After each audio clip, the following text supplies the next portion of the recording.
Oh, that is just unbelievable. From the highs of Lords to what's an embarrassing low now at Headingley, India have registered their third lowest score in England. They've been dismissed for 78. They've lost 6 for 22 in that middle session of day one. Yes, day one at Headingley after Virat Kohli won the toss earlier today and decided to have a bat first. England go to tea unscathed. They're on top, and it makes for what should be an interesting conversation with Maninder Singh and Ian Bell as we make sense of what's been an extraordinary first two sessions of play. Right, Belly. No one told this. No one told us this about Headingley. The last time India batted first, they got 620. What the hell happened today? Amazing. We did talk a little bit at the start of me about maybe not a bad toss to lose as well, because overhead conditions in England can make a big difference. And sometimes you look at a wicket, and especially like Headingley, it can look white, but if there's cloud cover, the ball will swing and seam a little bit more than when the sun's out. So yeah, incredible. But I think credit to England. I feel like it was the right thing for India to do in terms of batting, but England were fantastic today and set the tone by obviously the legend of Jimmy Anderson. Now, swing seam, yes, money, but is that 78? Is that just bad batting? Belly just said the right thing for India to do after winning the toss to bat first, but not the right way to bat.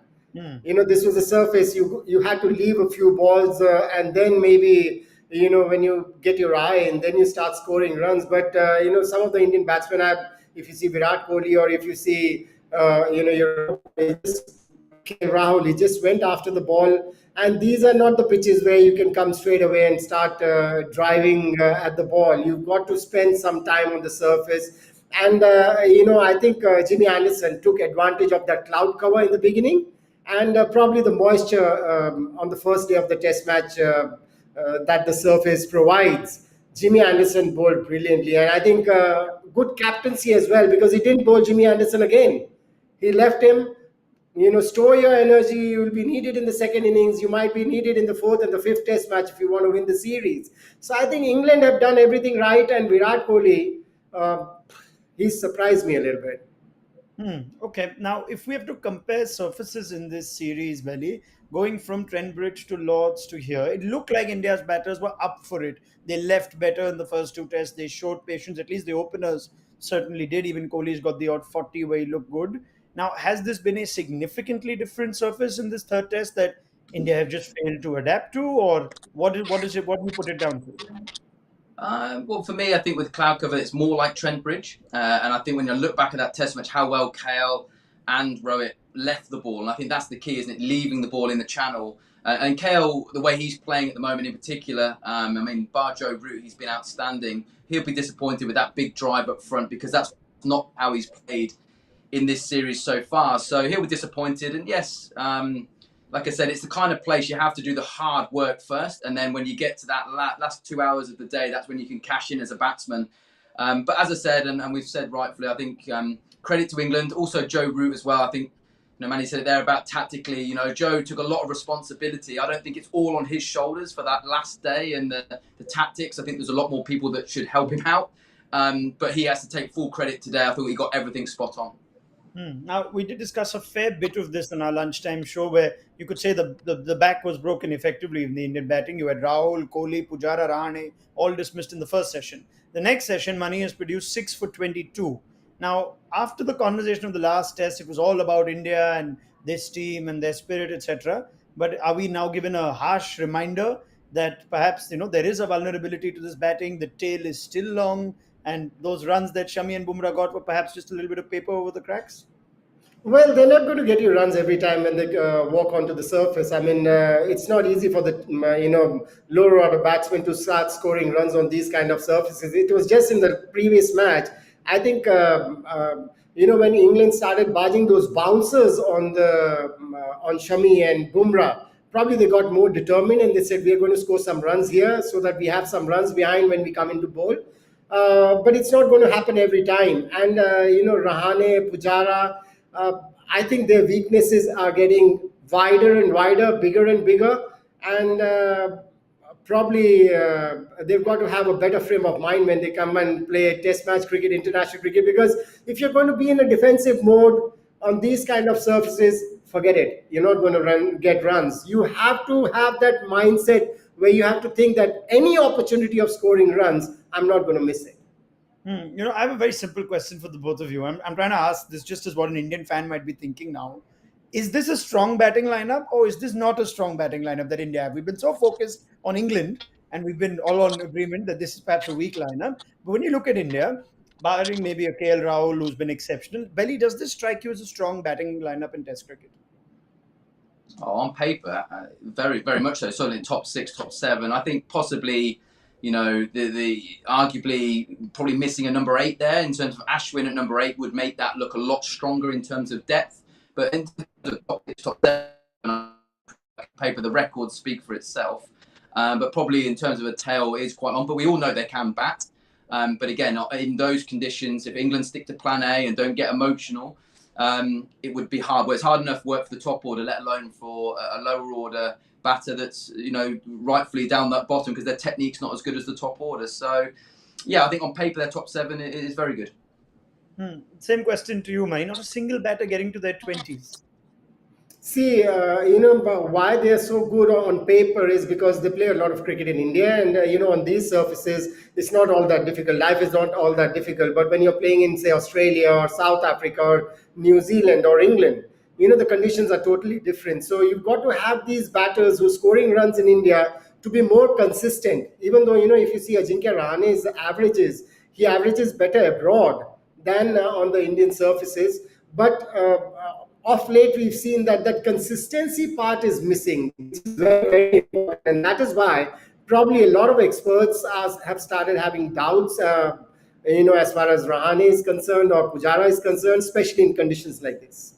So, what do you think is sort of the next step to take to achieve consistency? There are batters that started well, Money, on this tour. Rahul, Rohit, they got runs. You've played along with the Dilip Vengsarkar, who mastered conditions in England. Kohli's done it in 2018. He seems to have lost it personally as a batter now. But the reality also of this team is that they could get 36 all out and still win a series in Australia. They could be 78 all out. They may go on to win this series. What's missing from a batting unit perspective of guys who can just be consistent? What do they need to do? Well, you've got to be focused. You can't think that you've scored runs in the previous two test matches. Like I'm talking about KL Rahul now, and think that when I go into the third test match, I can start scoring runs from the beginning because Belly said before the match in that show, that this is a new game altogether, and you've got to start all over again. And this is exactly how you've got to think because if your openers, or I would say the first three batsmen, don't get you a big partnership, you're going to struggle. And this is exactly what's happened to India. And I mean, let's give credit to the English side as well. I think they've come back brilliantly, and I was expecting that from this English side, especially in their home conditions. They've done that very well. But I think if your top three batsmen don't get you a partnership, you're going to struggle in these kind of conditions. The other thing that I sort of notice of India, Belly, is that India, England, and Australia are the only teams that actually play these long series. A lot of times, maybe out of 3 tests or 2 test series, you think and say, these guys have had a great tour. But is that just a reality we accept of a modern day batter that he will not be able to keep up that level of consistency as perhaps you used to a few years back? Look, I think that's the beauty of it. Having a 5-match series for me is the absolute beauty. I think that a 3-match series, and this is India's series already, whereas there's so much cricket still to play. And that's what I love about 5-match series. It exposes you over a long period of time, the ebb and flow of the contest, the reality of the game.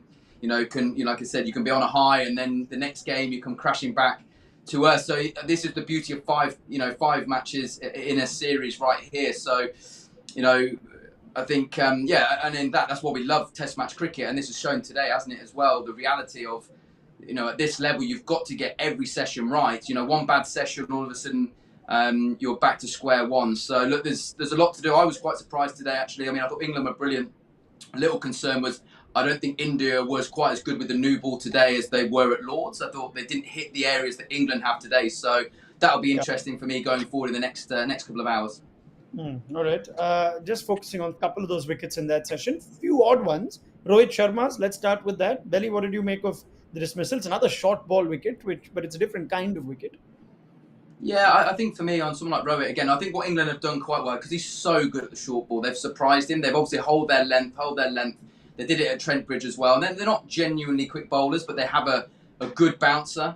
All of them, actually, a decent, quicker bouncer. And I think they've done it by surprise. Again, It's not an overuse of the short ball, but again, it's dragging him forward, holding that length, and then using it sparingly, and it's just caught him off guard. A few times, and we've seen him probably in this series, or certainly now in this Test match, just change his technique rather than going up and trying to hit it for six. He's just tried to roll his wrists on it a little bit now and just hit it for one. So we've seen that with England. They've just made him change his technique a little bit on the short ball, but I think they've done that really well, especially to a guy who plays the short ball very, very well. That's a lot of innings that we saw today, Mani. Rohit, who batted 105 balls for 19, Jadeja 4 of 29, Rahane 18 of 54. Strange sort of innings where no one really looked in control and got out. What does that tell us of how things were today? See, basically, that was a downfall for Rohit Sharma, because he batted for such a long time, so many balls, and wickets falling in front of him. Probably he was double-minded because he plays that shot brilliantly. There is no doubt about it. But you know what happens when wickets are falling on the other end? Then you tend to think that I'm not going to play that shot, but your natural instinct says go for it. And I think he was in two minds whether to go for it or whether not to go for it. And that is where he lost his wicket. And I think that is exactly what happened with Rishabh Pant as well. That so many wickets have fallen. Now, what kind of character do I show? What do I do? Do I get into that defensive mode, or shall I play my natural game? And he was in two minds as well. So this is what happens when the wickets keep falling at regular intervals. That the player who plays with a natural flow also starts thinking, how do I go about things now?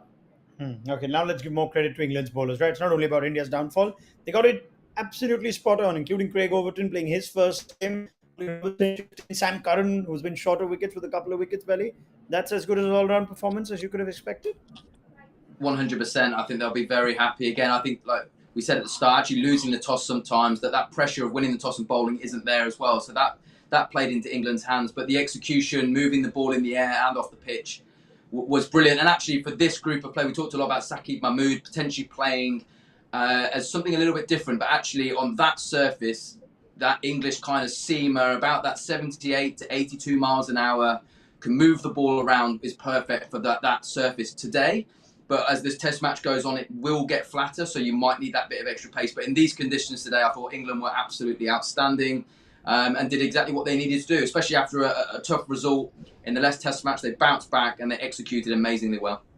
Yeah, they didn't look like any period of play, Mani, when India got away, when they got a release bowler of sorts, 40 overs for 78 runs. In response, though, 7 overs for England at 21. Not as many questions asked. See, I don't think the Indians bowlers bowled the length that needed to be bowled. And, Virat Kohli, as I said earlier, he surprises me at times. You've got your two bowlers who are in great form. That's Bumrah and Shami. I Yeah. really don't know where did this Ishan Sharma come to start with the new ball, because he didn't do that with him in the previous Test match. So that was a bit of a surprise for me. I mean, if you had a Bumrah and a Shami, because Shami is somebody who I feel on this kind of a surface is going to be more effective than any other bowler, and because he pitches the ball up and gives the ball enough time to swing and seam. So that was a bit of a surprise for me. But let's give credit to the English boys. They bowled brilliantly. They didn't let any of the Indian batsmen breathe. And but to be very honest, I'll give all the credit to Jimmy Anderson, because when you get those 3 wickets early on, then your other bowlers who don't look so effective otherwise become effective. Absolutely. I mean, it's Jimmy Anderson's day. If he was perhaps just a couple of years younger, he'd have probably continued bowling through. At 39, we can expect that from him. But you go with money on that, Belly, that Shami, standout bowler last game, bowled us the 1 over and beat Rory Burns' outside edge. He should have started with Bumrah. Absolutely. I think the temptation sometimes, again, when you've been bowled up for not many, is to start chasing the game and try and do things that, that are a bit different from what's worked before. And again, for India, again, get your best bowlers, your most informed bowlers on, and be patient. Try and hit the top of off as much as you can, rather than chase. And that will be the interesting of the next two hours. Do India chase wickets and then bowl the odd loose delivery, and England capitalise? They can't have close catches in for long because of the score. And also from England's point of view with the bat, this is the time you want to bat. There is no scoreboard pressure. I think that what England have struggled with the bat recently is the scoreboard pressure India have been able to put on that batting unit that is under pressure. Now that's gone. So you hope that, again, this is the time as a England batting unit, they want to bat right now. I'm just looking at a tweet from Stuart Broad.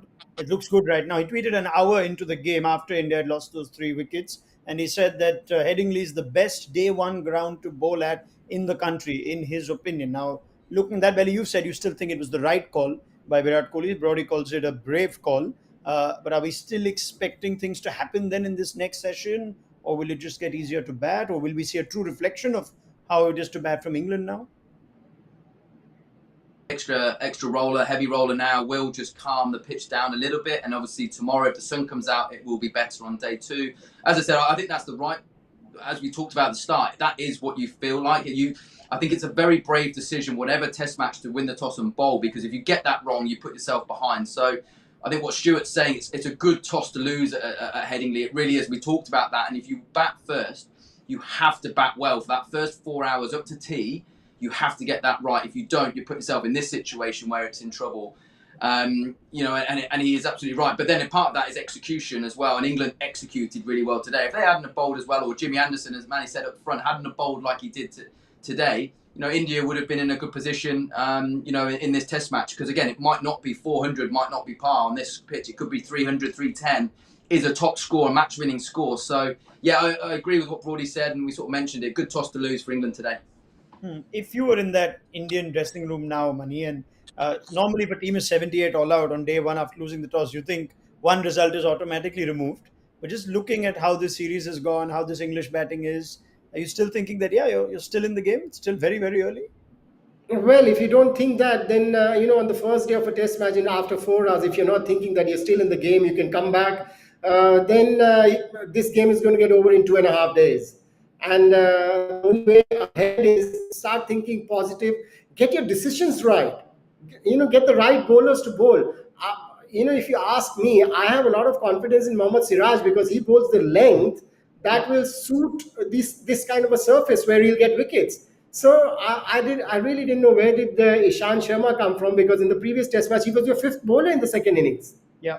Yeah. and you give him the new ball straight away, and he doesn't look very confident. When the way he was running up to the stumps, he didn't look very confident with that, and that is exactly what happened. Two no balls, then a wide ball. He gave away 9 runs in the first over, and when you're 78 all out, you want to get wickets in the first couple of overs. You'd think after all the heat that Joe Root would have been subject to in the last few days, this is as good a feeling as he'd be having right now, right? All the tactical errors coming from India Valley, everything that seems to be off is on India's front. England seem to have got everything right. It's a good time to be Joe Root right now, isn't it? It will be in 2 hours if he gets the batting right as well. That is for sure. He'll be a happy man. I do feel for Joe as well, because I think he was very honest at the end of the last Test match. He was taking full responsibility for everything, but I don't think that all rests on that. There's coaches, there's analysts, there's senior players. Everyone comes together for the tactics, and in that 2 hours or so that England got wrong at Lords, doesn't just fall on his shoulders. There's a lot more people in that. But yeah, he'll be a happy man. I think he's an honest man. And he does talk a lot about learning lessons. He's got a young group and they've learnt well. Now, just can they finish the day off really well and then start again tomorrow? That'll be the key. In Test match cricket, never looking too far ahead. Win the next hour. Keep building the foundations to hopefully a big score that can put India under a bit of pressure like they did to England in the last Test match. All right, fascinating final session ahead of us. Should tell us exactly how many days this test will go on for. So we'll pick up the chat with Maninder Singh and Ian Bell at the end of it all on ESPN Cricket for Match Day. England trailed by just 57. Didn't look all that hard for them in those 7 overs before tea. But you think as the effects of the roller wear off, we'll see if India's bowlers and of course Siraj and Shami come into it. We'll see if they can probe some more questions off them. Join us in Stumps.